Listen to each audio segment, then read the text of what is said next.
One student's image of Newcastle read to an English class at St Francis Xavier College today as part of Stephen Herrick's poetry workshop. One of this country's most successful performing poets, Steve Herrick is travelling to schools throughout the state, hoping to give young people a new appreciation of poetry. I guess I'd say to write the way you speak and to write about things you know, and that's what I tell the students here. So they've been writing today on Newcastle. As well as encouraging the students to write their own work, Stephen also recited a few of his own pieces, such as this one directed to his son.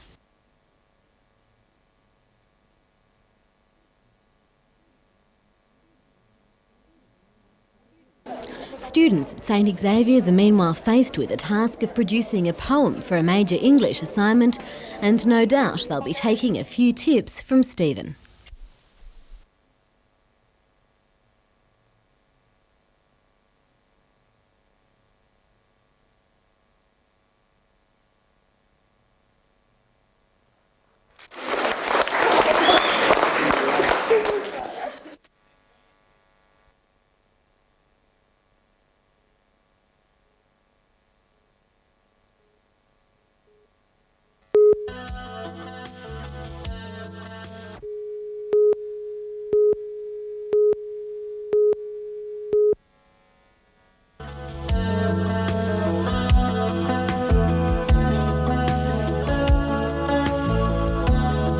Fine day, fair breeze and a world away from care, 19-year-old Troy Newman was sailing smooth waters after years of troubles.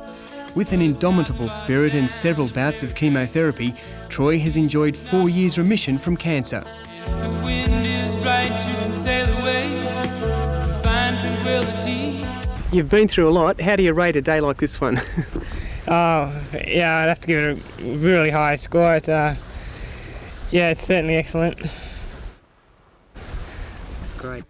Troy devotes much effort to raising money and helping other teenage cancer sufferers through the Canteen organisation.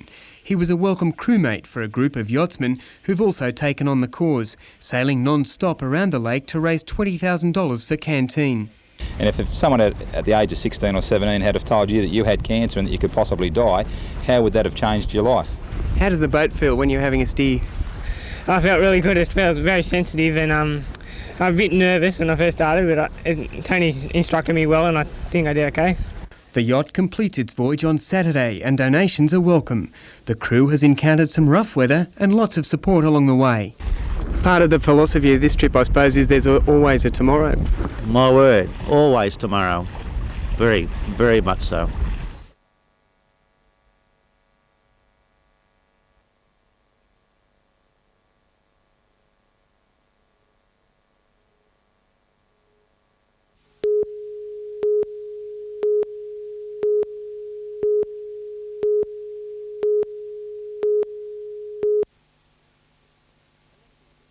Electors get the chance to have a bob each way in Paterson. Labor's Bob Horne defending the seat, Bob Baldwin the Liberal challenger. Both failed to hit the jackpot in the ballot, Baldwin last on the ticket, Horne faring just one better.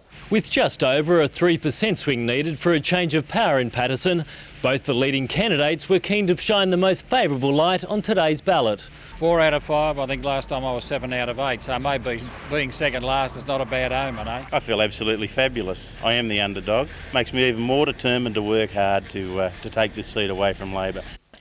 Core to Australia's Trevor Carrick heads the list in front of the Green and Democrat candidates. The minor parties are yet to allocate preferences in an election most think will be decided on the area's unemployment rate. Unemployment is the big issue, and Bob Horne is responsible for that issue. He's created the unemployment along with Mr Keating, his team leader. See, this is it. They can say whatever they like, but they can easily forget that when John Howard was last in government, unemployment was over 10%. In other electorates, the Liberal Party has recruited former independent Ivan Welsh to try and unseat Alan Morris in the seat of Newcastle. Quietly confident because I think the people have had enough and I think that there's a mood of change out there at the moment. So hopefully, I've got a confidence. David Parker will try to do the same to Alan's brother Peter in the seat of Shortland. Bob Brown looks to have a mortgage on retaining his seat after topping the list in Charlton. Minister Michael Lee also enjoys the top spot in the seat of Dobell. Joel Fitzgibbon will contest Hunter, the seat formerly held by his father, from the second row. The National Party's Michael Johnson heads the list. Richard O'Leary, NBN News.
The hospital said the proposed expansion plans follow a detailed study commissioned to determine future private healthcare needs on the Central Coast. The new emergency unit will provide a wide range of services, but the emphasis will be on the treatment of sports injuries. As well, a new facility will serve the growing demand for day surgery services, which will include new operating suites and 21 recovery beds, added to the 130 already on site. The plans also include the upgrading of the present radiology unit, a central sterile equipment supply, improved patient facilities and amenities for medical staff and other health workers. Construction is expected to begin later this year.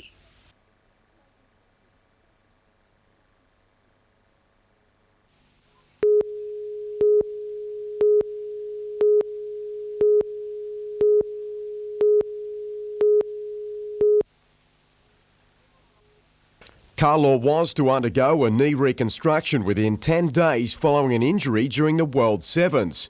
But in an effort to get him back on the field this season, he will now have the knee put in a brace for 4 weeks before doctors decide his fate. His reserve-grade teammate from last season, Brett Camorley, joined the Knights in camp at Coffs Harbour yesterday.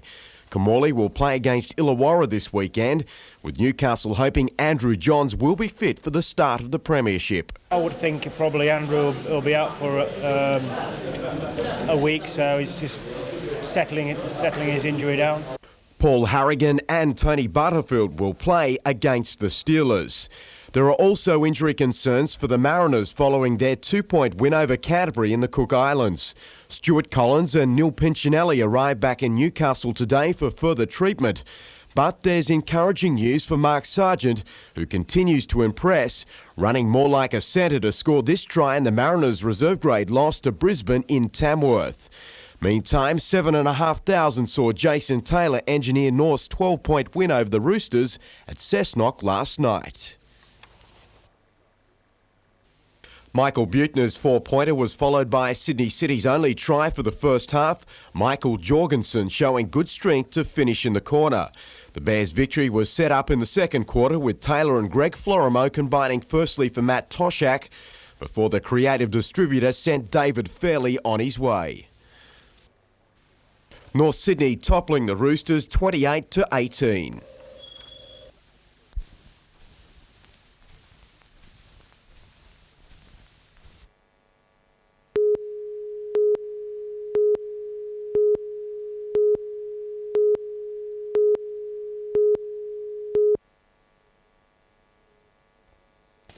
The CM Weir was built so the Williams River could feed Grahamstown Dam to supply water to Newcastle. But farmers claim the build-up of sediment upstream from the Weir is creating the perfect environment for blooms of algae.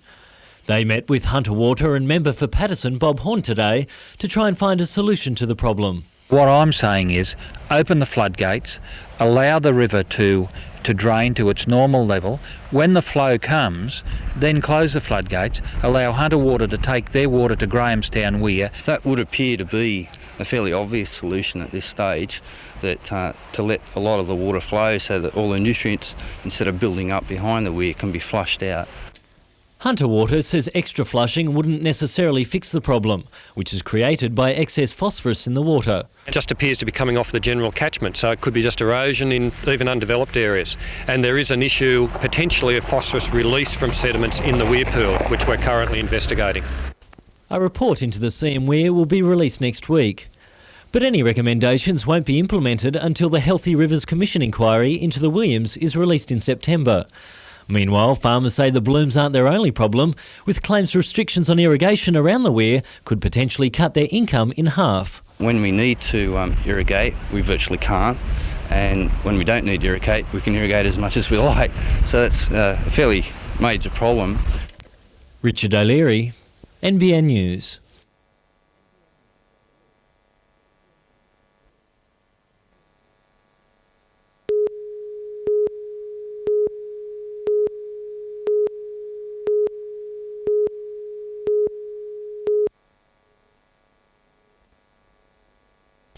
It's hoped the improvements will make the Stockland Shopping Centre a more convenient place to shop, with a larger open environment and improved car parking.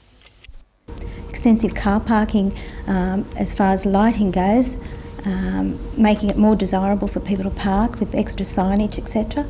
The centre's external appearance will also be changed, the well-known bullnose bulkhead to be completely removed. New entrance features will also be built on several doorways. Inside, shoppers will enjoy new flooring, seating and lighting. The project is expected to cost close to $3 million. Construction work begins next week and should be completed by May. Emma Siossian, NBN News.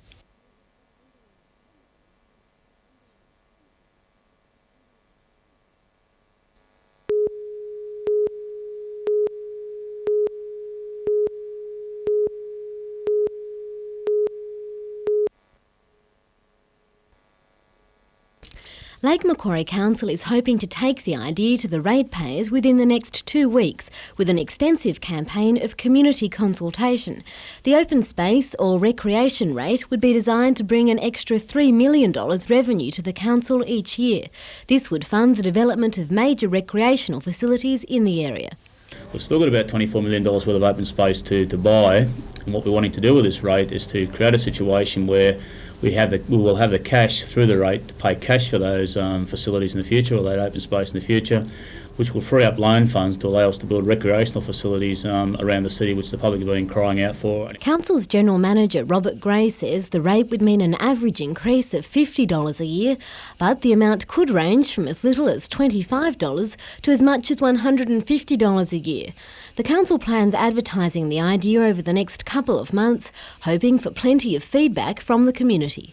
We're hoping that the community will see it as a positive vein, and in providing these funds, provide a future for not only themselves but for their kids and their grandkids.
The Breakers are looking for revenge. The players were disappointed and downhearted, and obviously they've got something to prove, and we've got to start winning at games to keep that faith and the momentum going with the local people.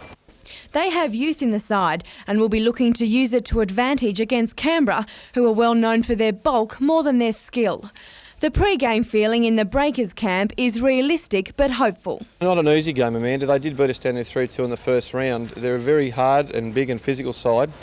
We'll have to learn to combat that, but we do owe them from the first round. We didn't play well down there, and actually that was their springboard to where they are now. Playing at home for the Breakers for the last time will be sweeper Darren Stewart, on loan from Malaysian team Johor. It's certainly been good to have Darren on board, and we're very grateful for the effort that he's put in on the park and helped a lot of the young kids tremendously.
The 8 contestants made a classy entrance, coming down the escalator on the arms of uniformed fighter pilots.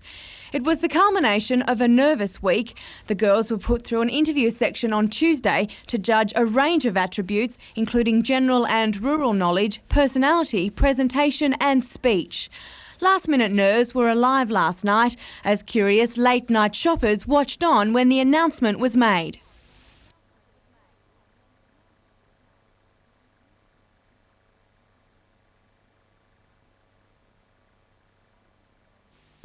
"18-year-old Elizabeth and runner-up Simone Pengelly will now take part in official duties at this year's Newcastle show from February 28th to March 2nd, with Elizabeth also representing the region at the Zone Showgirl Finals in Singleton. Amanda Bolger, NBN News.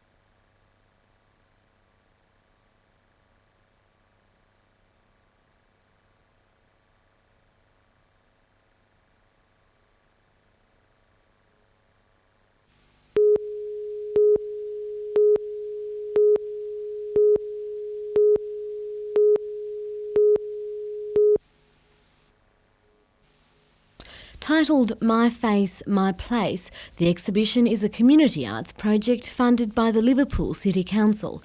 The display, featuring 34 large portraits, is designed to celebrate Australia's cultural diversity. The people are range from children to adults. They're basically marginalised members of the community, so they also include Aboriginal.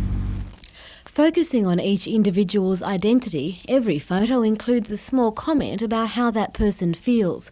The background to the photo has also been decorated to suit each person. The aim of it is to get cross-cultural groups involved with each other and talking to each other about some of the issues that affect those communities. The exhibition opens tonight and will run through to March 14th. Emma Ossian, NBN News.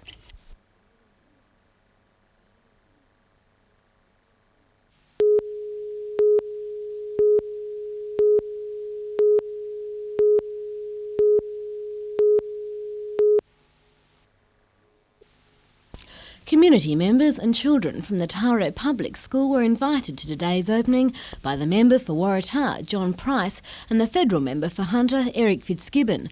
After some introductory speeches, the group walked to the middle of the bridge for the official cutting of the ribbon. 1, 2, 3. Great day for Taro. The $8.4 million project has been under construction since December 1994, with funding from both the state and federal governments. It's hoped the bridge will improve road safety, giving motorists and cyclists a safe place to cross the New England Highway. Meanwhile, work has begun on a 2-lane flyover at the intersection of John Renshaw Drive. The road will allow Hexham-bound traffic to travel over Maitland-bound traffic on the New England Highway, eliminating traffic signals. It's hoped the new overpass will be completed within 60 weeks, further improving traffic safety on this section of the highway. A new merged lane will also be part of the new facilities. Emma Siossian, NBN News.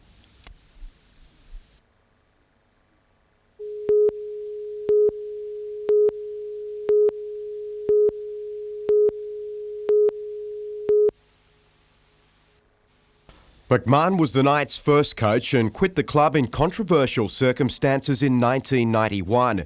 He gave up his job with the Westpac Rescue Helicopter Service last year to join the Steelers, who to date have had convincing trial wins over Souths and Wests. Newcastle's going to be a different kettle of fish because they are, I'd suggest to you, a lot stronger across the paddock. So it'll be a fairer guide. Illawarra, I'm sure, will be wound up with Alan McMahon in charge down there. He will really have them fired up. The Knights trained in wet conditions at Advocate Park this morning. Matthew John sporting the stitches from last week's encounter. Yeah, I'm just glad I'm married now. Brother Andrew will sit out the game with a groin injury, while Matthew is in doubt with the reoccurrence of an Achilles strain. I'm just going to see how it pulls up in the morning of the game. If it's not 100%, I won't play. Craig and Brett Camorley trained at half and 5/8 today, while Paul Harrigan and Lee Jackson are expected to play some part tomorrow night. They should be fine, really. They are kind of a little bit strange and that, but quite frankly, we've been training hard and some guys have pulled up with muscle complaints, but it's the nature of the game. Meantime, the NRL has released its pre-season draw that starts next Friday night, with the Bay taking on Cessnock and Central playing Souths.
On the surface, the Hunter River appears to be tranquil, but there are dangers lurking below. In a newly released report, the Department of Land and Water Conservation has pinpointed the Hunter River as having a dangerously high level of animal faeces. The study took samples from 4 different sites, including Aberdeen, Singleton, Muswellbrook and Maitland. I'd have to say the condition is disappointing. It obviously points to significant contamination upstream and at many points along the river. The pollution is being caused by the high number of dairy herds and cattle properties along the Hunter. You have significant areas where animals have direct access to the tributaries of the Hunter and to the Hunter itself, and areas where cattle are walking in the river, walking across streams and creeks and contributing directly their fecal contamination. The water has been labelled unsafe for human consumption, with people being warned not to drink it from any point in the river. The only site on the Hunter to meet guidelines for recreational activity is Maitland. Despite the latest pollution scare, authorities are confident the river can recover. I'm positive that something can be done and very hopeful that the mechanisms are already in place and which will improve the water quality in the Hunter River over the next few years. Amanda Bolger, NBN News.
It's been a horrific time for the Katevsky family, never giving up hope of finding 17-year-old Gordana. The Cardiff teenager was abducted in November 1994 from a street near Charlestown shopping square as she walked to her aunt's house. Her wallet and shopping bag were found in the street, but the teenager had vanished. Detective Sergeant Paul Nolan has headed the inquiry into Gordana's disappearance. He says police have exhausted the few leads they've had and desperately need the public's help. It is frustrating when there's very little information coming through that is of any value to police and gives us nowhere for us to carry the investigation any further than what it is at the present time. The police are hoping someone might recognise this man. Police say he's not a suspect as such, but they believe he might be able to assist them. Mrs. Katevsky gave police a description of a person that she had seen prior to Gordana's disappearance, acting suspiciously in shopping centres where she and Gordana had been. He's said to be of Middle Eastern appearance, in his early 20s, with dark short hair and dark eyes. A reward for information on Gordana Katevsky's disappearance is still current. Jodie McKay, NBN News.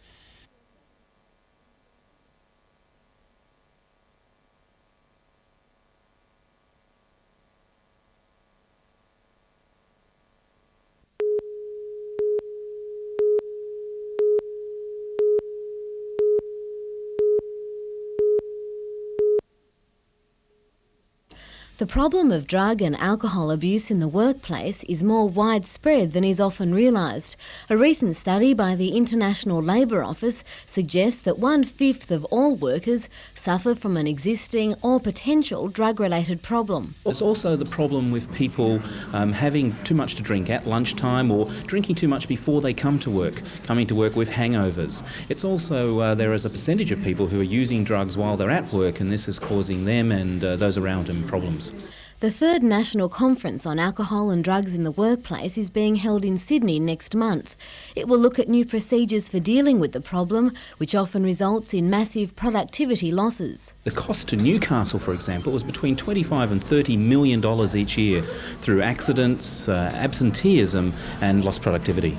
The cost of productivity isn't the only problem. According to a recent study, 15 to 30% of all work fatalities are related to alcohol and other drugs. Employers are encouraged to offer counselling and implement proper drug and alcohol policies. Emma Siossian, NBN News.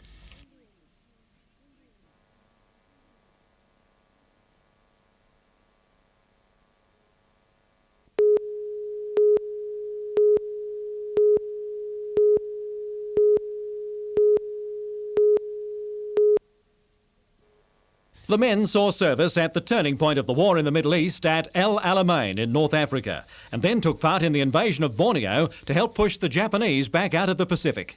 6 of the 7 gathered regularly on Anzac Day in Sydney, but 83-year-old Deacon Burgess hadn't seen the others since October 1945. 51 years ago. But at the Cessnock RSL Club today, it might as well have been yesterday as the beer and the anecdotes flowed.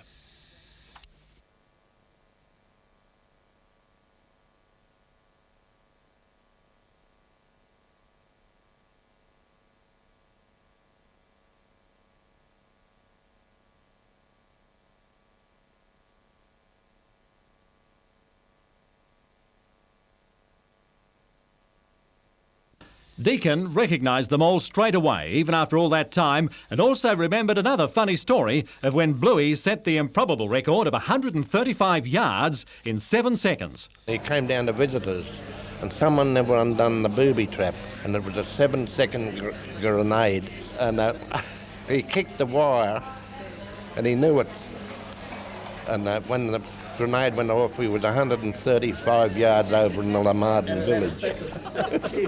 Some even still proudly carry the regiment's colours, and all remember the 9th Division war cry.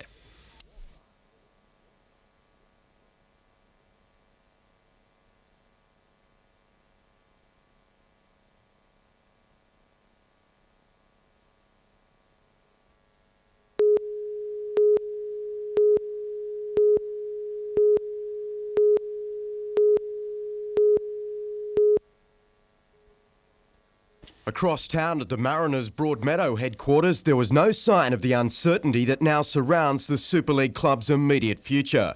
The mood before the announcement, defiantly optimistic. We will be promoting the Hunter Valley in 1996 in one form or another with rugby league. I'm very confident of that. Part owner Jeff McCloy was on hand for the outcome, along with senior members of the Mariners administration. The club is saying little till after its legal people discuss the full ramifications of Justice Burchett's decision. Well, I have nothing to say. Everyone else in Australia would know as much as I do about the case at this stage, and I'll have my first indication at 7:30 this evening. The Mariners' position will become clearer later tonight. The club, along with the 9 other Super League teams, will be involved in meetings and telephone hookups to discuss today's outcome. Paul Gregg, NBN News.